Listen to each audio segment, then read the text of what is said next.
family seeking adoption welcomes foster baby. There is never a perfect time.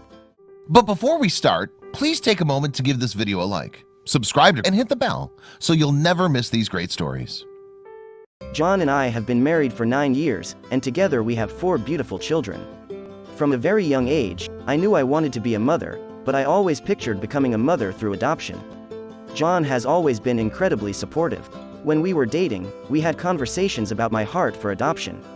John and I got married in the spring of 2011, and that summer, much to our surprise, we found out we were pregnant with our first child. We both have always wanted a large family. John is the oldest of 3 siblings, and I have 1 older brother.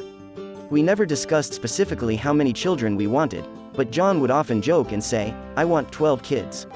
After having children and experiencing the insane love I feel for my babies, my heart for adoption just grew more. After having our 3rd son in 2015, I felt like there was never going to be the perfect time to adopt, so I started looking into different options. At that time, our kids were 5, 3, and 1. I was a stay-at-home mom, and John helped run a small family business, so we did not have the financial means to privately adopt. I remember as a little girl dreaming of flying to another country and adopting internationally. That was before I knew there are so many children locally who need a loving home.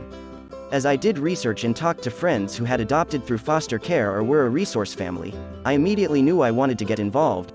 However, John and I both felt like we couldn't handle being foster parents. We started our licensing process with the hopes of getting placed with a child who we could adopt. John had recently made a career change and was right in the middle of a 6-month paramilitary police academy. I told you there is never a perfect time, huh?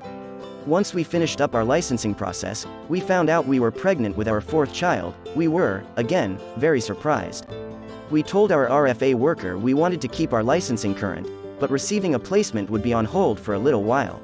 After our daughter, 4th child, was a few months old, we renewed our license. We had so many people try to talk us out of renewing our license, but all our friends and family were so supportive.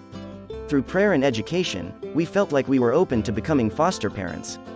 The thought of being able to love a child and give them a safe and loving home, even if it was temporary, pulled at my heart so much. John again was supportive, and the kids loved the idea of possibly having a child come to love with us, even for just a little while. In early summer of 2019, we renewed our annual license and switched from adoption only to foster care. Less than 2 months later, I still remember the exact moment, we got a call. "Hi Bethany, this is blank from Mary Graham Hall. Do you have room for a placement?" We had just packed up our house and were moving in a week. I explained this to her and asked for any details she had. She said, "Newborn, actually 2 days old, can you take him?" Yes, wait. Let me check with my husband, who was sitting next to me. I asked his thoughts, and he immediately said yes. Less than an hour later, I was driving to pick up our son. I first had to go to the children's hall, show my ID, sign a paper. Then, they gave me a little bag of clothes, diapers, and formula, and I drove to the hospital to pick up the sweetest, most beautiful newborn baby boy. We were sure we would not have him long. I was sure the social worker would call me within a few days to tell me he would be taken back to his birth family, and I was okay with that. Every day as the kids fell more in love with this sweet baby, we kept reminding them we were not sure how long we would have him for but would love on him as long as we could. After learning more details about his family situation, we learned reunification was not likely going to happen. I was ready to hug birth mom and let her know I was rooting for her. A healthy reunification was the ultimate goal.